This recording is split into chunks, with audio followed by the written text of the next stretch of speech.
Ici, dans cet exercice, tu prends un morphisme de groupe multiplicatif, qui va dans SL2 de R, dans GLN de R. Et tu veux montrer que l'image de phi est en fait incluse dans SLN de R. Autrement dit que pour toute matrice dans SL2 de R, le déterminant de phi de M va être égal à 1. Ici tu prends un morphisme de groupe multiplicatif. Ici tu prends un morphisme de groupe. Ici tu prends un morphisme de groupe multiplicatif de SL2 de R dans GLN de R. Et tu veux montrer que son image est en fait incluse dans SLN de R. En fait, on va montrer un petit peu plus fort. On va montrer que SL2 de R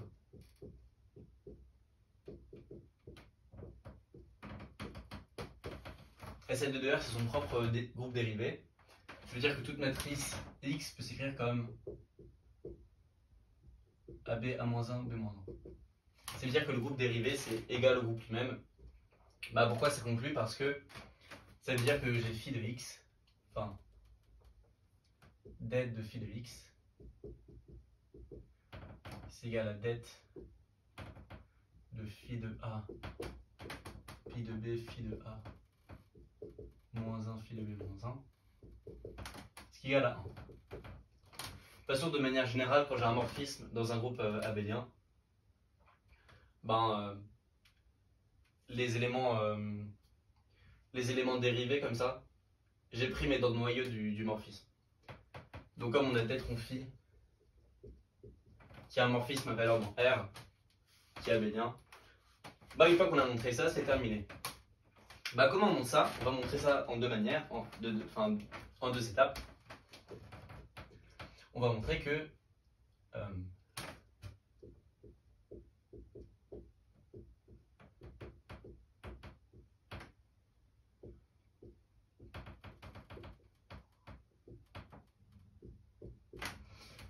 les transvections, c'est-à-dire les matrices comme ça, engendrent SL2 de R. Qu'est-ce que ça veut dire géométriquement ces matrices? Ça veut dire que si j'ai une matrice M et que je la multiplie par ça, c'est un simple calcul, ça veut dire qu'on ajoute lambda fois la colonne de gauche à la colonne de droite. Donc en gros ce que ça veut dire c'est qu'on a le droit de faire des transvections exactement comme pour le pivot de Gauss. Ok, donc maintenant je prends une matrice A, B, C, D et j'ai envie de vous montrer qu'avec des transvections, je peux arriver à l'identité. Bon, la manière pour faire ça, on va essayer de transformer A en 1. Donc, c'est égal à 1, ok.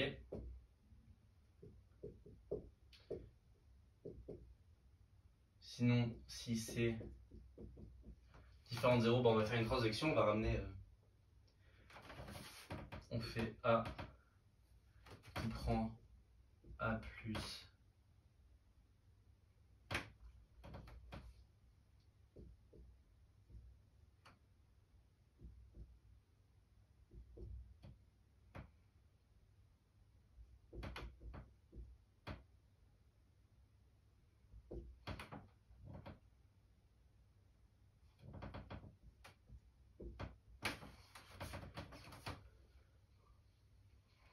Voilà.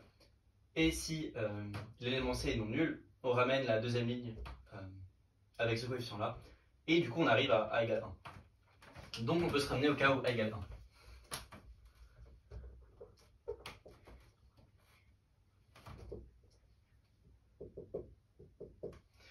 Une fois qu'on a que A égale 1, c'est facile. On dégage le coefficient B en enlevant B à la deuxième ligne, à la deuxième colonne. Et on fait pareil pour enlever C. On arrive à une matrice de ce type-là.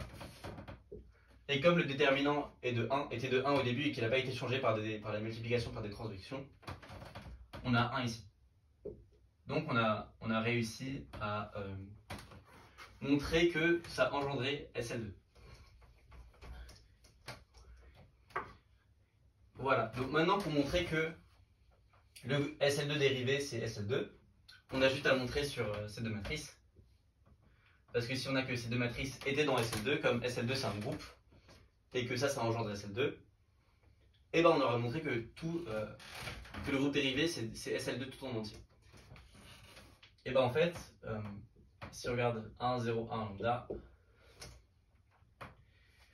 et que on regarde les matrices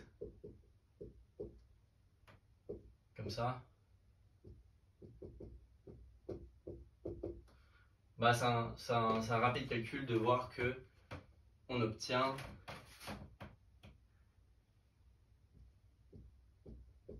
A lambda, on obtient ça. De manière générale, pourquoi est-ce que ça a une chance de marcher?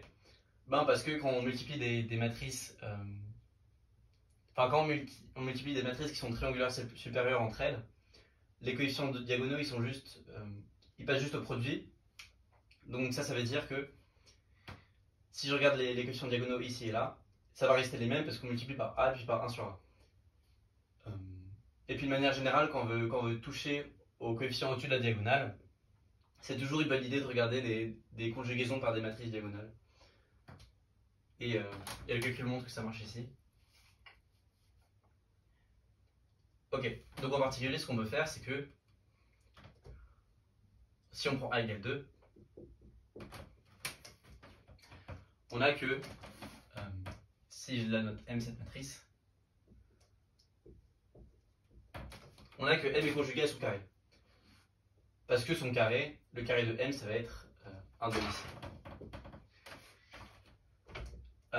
Ça veut dire qu'on peut avoir M égale X, M2, X moins 1. On peut avoir M2 égale XM, X moins 1. Et donc, M égale XM, X moins 1, M moins 1. Voilà, donc on a écrit M comme un crochet.